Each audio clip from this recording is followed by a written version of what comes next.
All right, let's dive right into the Cambridge IGCSE Mathematics 0580 syllabus. In this explainer, we're going to break this big document down into a strategic roadmap that you can actually start using in your classroom, like tomorrow. So we're going to be answering that exact question by focusing on the real strategic keys to the syllabus. The goal here is so you can confidently navigate the different tiers, connect your lessons to the right assessment goals, and really get the why behind this whole curriculum. First things first, let's just get a sense of the scale and purpose here. We're not just looking at any old syllabus. This is, believe it or not, the world's most popular international math qualification for 14 to 16-year-olds. That's right, you're looking at over 4,500 schools in more than 140 countries all using this very same syllabus. So when you're teaching this, you're not on an island. You are part of a massive global community, all speaking the shared language of math education. And you know, this syllabus is about so much more than just teaching formulas. It's built from the ground up to nurture these 5 core qualities in your learners. And these aren't just fancy buzzwords. They are literally the DNA of the curriculum.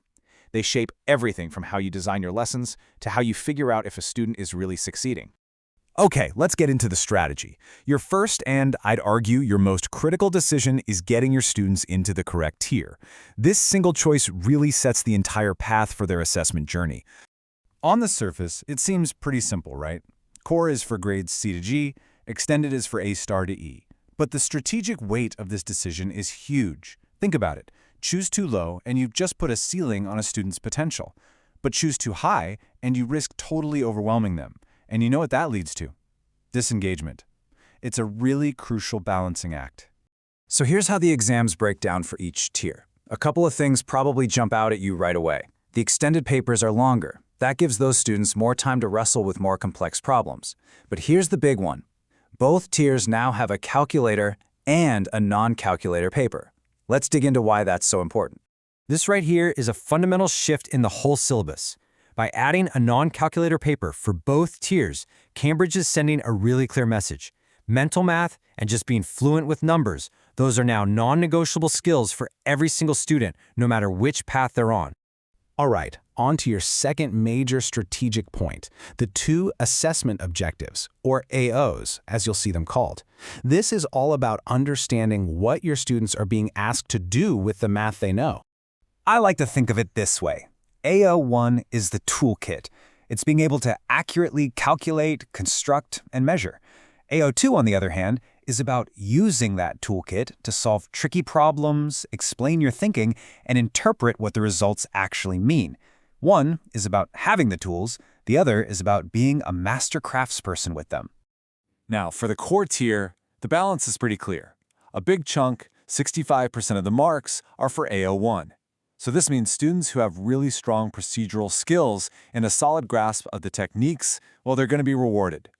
But now, look at this. This is what's so fascinating. The whole thing flips in the extended tier. The majority of marks, 55%, are now for AO2.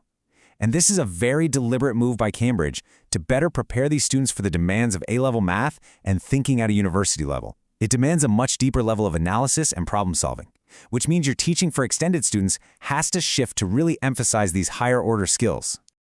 Okay, so we've got our strategy for tiers and AOs sorted. Let's see how this all works in practice. We're going to head into what the syllabus basically calls the engine room of the course, number and algebra. So while all 9 of these topic areas are obviously essential, number and algebra are the true foundation.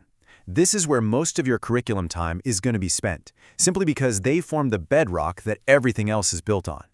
And this table just perfectly highlights that jump in complexity.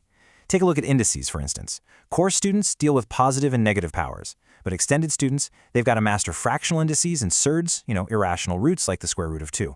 Or check out functions. Core students are working with linear and quadratic graphs. Extended students, they're diving headfirst into differentiation and composite functions. This is exactly where that AO2 focus we just talked about really comes to life in the actual content. And here is a classic AO2-style problem in action. See, it's not just about finding the next number in the line. It's about understanding the deep structure underneath. By teaching a systematic method like this one, you're giving students a really powerful transferable skill for decoding patterns, and that's a core AO2 competency. Now, here's a super important point. While there is a formula sheet in the exam, it does not include everything.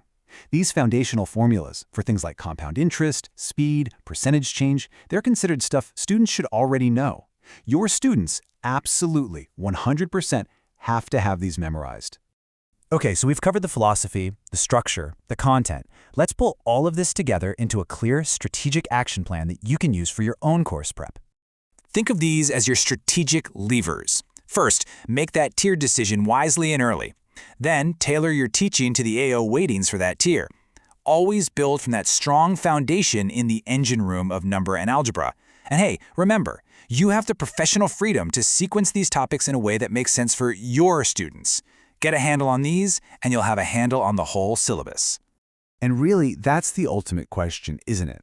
The syllabus gives you the structure, but you're the one who provides the inspiration. By really understanding these strategic keys, you're not just empowered to teach math. You're empowered to build confident, engaged, and truly reflective young mathematicians.